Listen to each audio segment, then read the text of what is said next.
growth mindsets and developing into who you are. So definitely this is a long journey, but this is just going to be specific for people who walk into spaces, people who look like me, who walk into spaces and feel, you know, as though they have to change a lot about themselves just to fit into society. Like, it's easy to say I'm being me all by myself every day, everywhere I walk, but unfortunately I feel like due to the events that's been happening, I mean, there's murderers, not even events, murdering, hatred, like this whole pandemic. Even before the pandemic started, we've been dealing with a lot of racial injustices and murders, straight out murders. And I understand that being a person of color or being a black African American or a black person in America, living in America, you might feel as though walking in to spaces that don't understand you, that you must have to adjust like drastically. A person who you're not. Like, I'm talking about drastic changes. I'm not talking about code switching or just like, you know, just talking in a different way for people to understand you better. I mean, just in general, just changing your whole persona. It takes a lot of energy to be fake and not being who you are truly. And yes, when we go to professional spaces, we can't be who we are 100% because it's a professional environment. It's not like you can walk around with your shoulders showing and, you know, all these extra things. But I also feel as though like there is lately, this has been a continuing thing, that people feel as though, even till now, people feel as though like they can't wear braids to work, or, you know, update their LinkedIn profile with braids, or just in general, just all these like stereotypes and things that's been fed to you by television about what is like anti-blackness or just anti-colorism in so many different ways that is just out of proportion. And I feel as though God or whoever you serve made you who you are. Like, you are in this skin, you are in this body, and you need to appreciate it. Like, you just need to embrace it. And I know it's hard to embrace things when you're constantly being beaten down for it, especially for people who don't have enough self-confidence, or has just, you know, melted into society norms. But I just want to tell you guys a story about how, you know, during this past week, because I like to like dwindle down and tell you guys about the people that I meet, because ever since I moved to a new place, I've been meeting a lot of people. And I met this, you know, man at work, because I socialize with people. I like to know people's stories and, like, you know, just their perspectives on life. And he's African American, and, you know, he's been living in the town for a while, and his mindset is so closed off to the point where he won't even go to like Cancun, Mexico, you know, just because he says, oh, it's about my skin color, what they think of me. And every time I try to reinforce what I think of myself to him, he always like reverts back to what they think of me, which is racist. Not all, he's not talking about like all white people or like all people who are around the vicinity, but he's talking about like racist people. You know, it's like, oh, you think that you're this, but they think that you're that.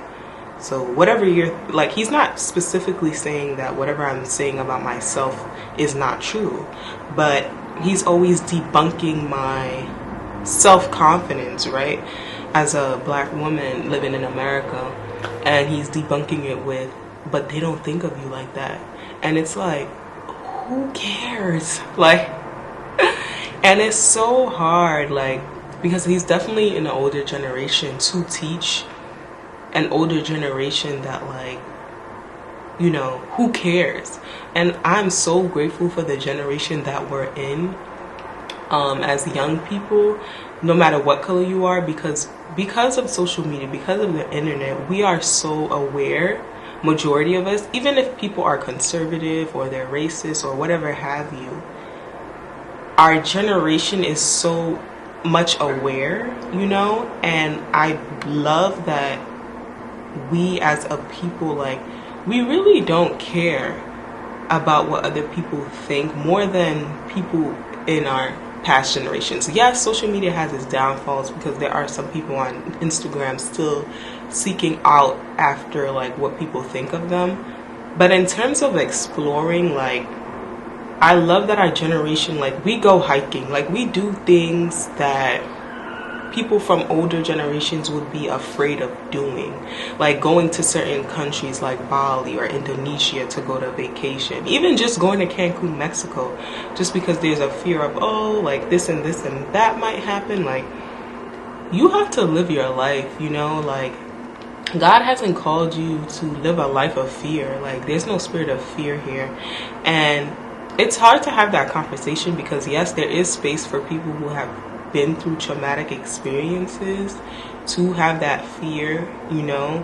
But I feel as though if you have that fear for the rest of your life, you are missing out. Like, if that fear continues to just take over your whole entire life, like every single day you wake up and you are just crippling with fear, it will damage you. It leads to self-destruction. And yes, there are so many things happening in this world, and I'm not trying to like non-victimize anyone or like try to tell people that, oh, just suck it up, just be about sunlight and grace like every single day. Like, I'm not trying to say that, but I'm just saying, like, if you wake up and every day and you see this continuing pattern of you yourself just going based off on who might be racist, or who might think of me in this, or I shouldn't put blonde highlights in my braids because, you know, somebody might think I'm a Rastafarian, or and then who cares if they do? Like,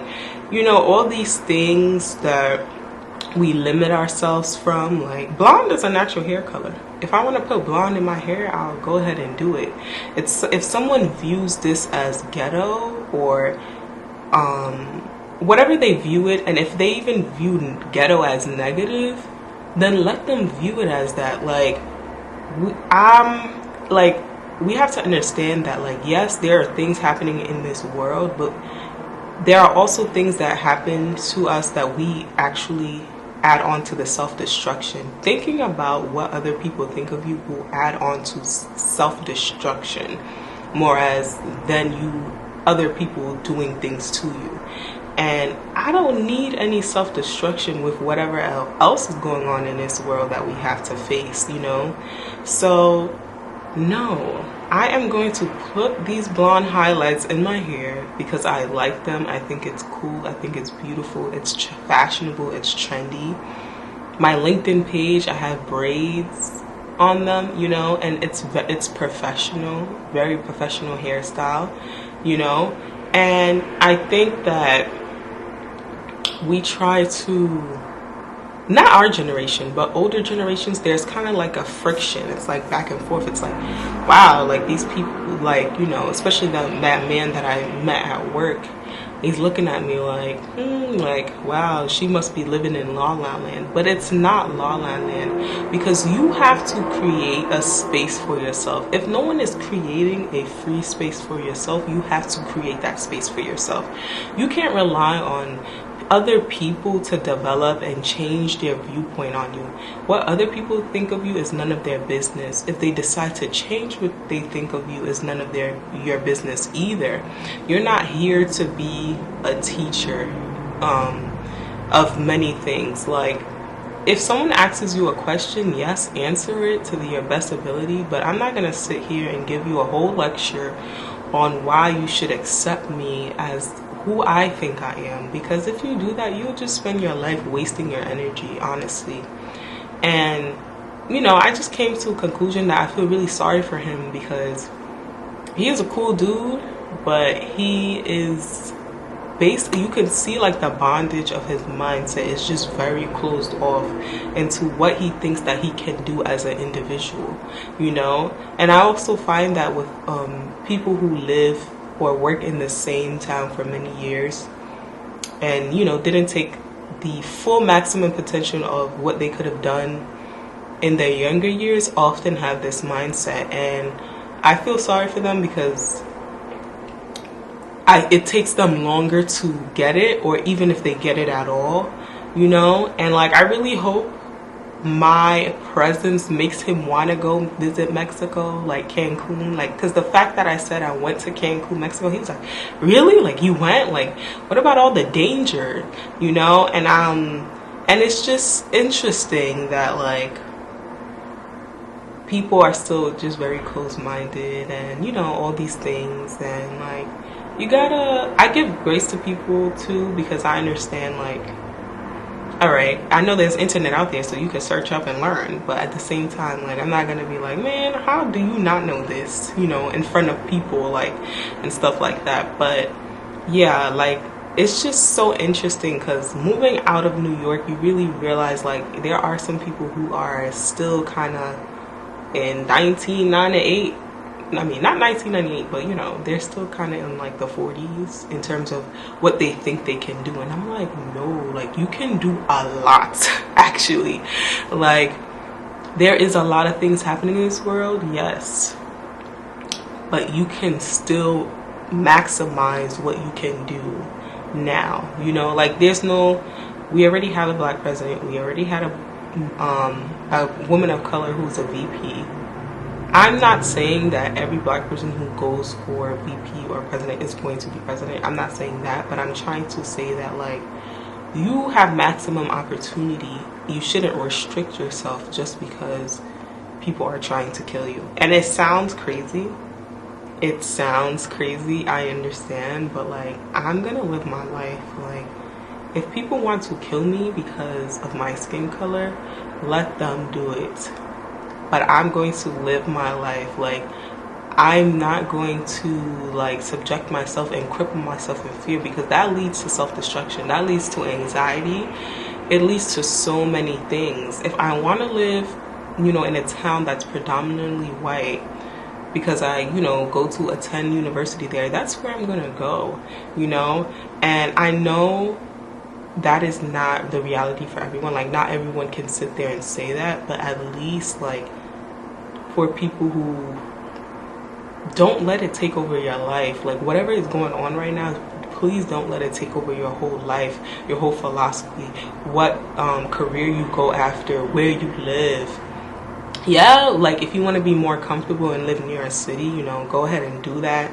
But if you want to live somewhere and you're just questioning so many things, just really try to think about it and be like, okay, what do I truly want to do? Where do I truly want to be?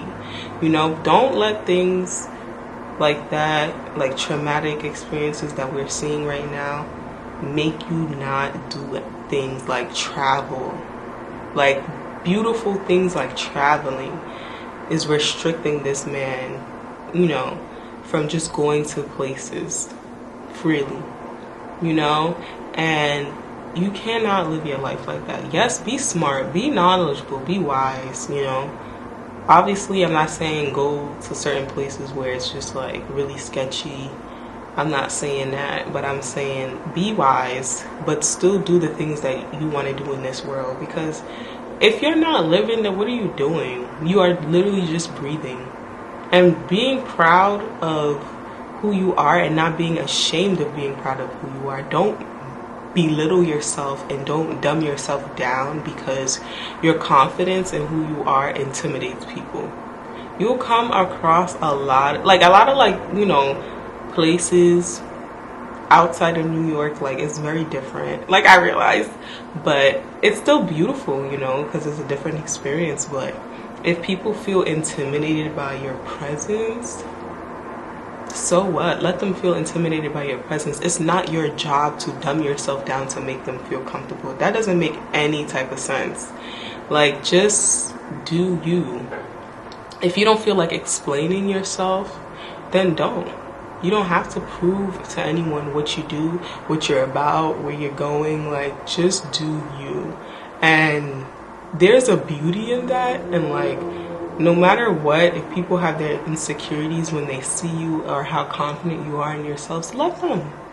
Let them. Like, let them do that. You be you, you know, whatever that looks like. So, I'm telling you right now, y'all, it's like, I don't know how to explain it, but it's like, you're basically making yourself fall down and die before somebody actually does something like that to you, if it ever happens. You know, it's just like, I can't kill myself for people's behavior. I can't live in fear anymore. Like, I won't allow it. I think I made a vow to myself a while ago that I will not live in fear. I will not, you know, and that was a pledge I made to myself, and it helped me with my anxiety in terms of different things I wanted to do, places I wanted to go. Of course, being safe, but I cannot live my life fearing that someone is going to do A, B, C, D, and E, you know? So, listen, thank y'all for watching. It's been an interesting week, you know. I met some different people. I met some cool people now, too, you know? People who are very open and minded, and, like, they understand everything that's going on, and it's cool to see that they look different, and, you know, they sit down and have conversations with me. So, please, when you know who you are, you can sit in any space. You can sit in any space, whatever that looks like, and you can just sit comfortably. Do you know how beautiful that is? For you to be able to just sit in a space, and people are expecting you to be like shy or weird, or maybe people are not even expecting you to be nice, and you literally just sit there and you are just yourself, your true authentic self. Some people might be afraid of it, some people might gravitate towards it, but whatever it is, it's beautiful. No matter, you know, even if the person who has the insecurity, they'll just look at you like, wow, you are so sure of yourself, you know, no matter what environment you're in. And it's a beautiful sight to see. And I just hope and I'm praying that, you know, whoever is watching this, that all of y'all, no matter what space you're in, you know, what new town you're in, you are sitting comfortably and know in the skin you're in and the position you're in, whatever position you're doing, because you know it doesn't define you. All these things, like, I pray that, and then you hold your head high. When you have conversations with people, you don't put your head down, you don't look away, you look straight and directly in people's eyes. When you have conversations with people, I really pray that everyone who's watching this video gets there or is already there, and they keep it going on and strong, because you do not apologize for what you're doing. And you can apologize for what you're doing non-verbally. It could be by like the way you carry yourself, the way you talk about yourself, you know. Speak highly of yourself. Who cares about other people and how they don't think of you like that? Speak highly of yourself. You know, it's very profound. Like, no, speak highly of yourself. So what? You know, but thank you so much for you guys for watching. And I pray that, like, people really get the message from this young generation to, like, listen, I ain't gonna be sorry. All right? I'm not. This is it. This is how I look. You know what I'm saying? I'm oozing and goozing in grace. And I'm just gonna walk. I'm going to talk it like I'm walking, okay? Migos. No, let me stop. But yeah, thank you guys for watching, and I pray that this uplifts someone, or like if you guys encountered other people or like older generations who still have this closed mindset, I pray that they begin to open up their minds and really think outside the box of how they picture themselves, because it's really bondage when you think about yourself in such a closed box way and you limit yourself to certain stereotypes. And yeah, so thank you guys for watching. Trues, hey, and I'll see you guys next week with another topic. Who knows what encounters I might have, but thank you. Stay true.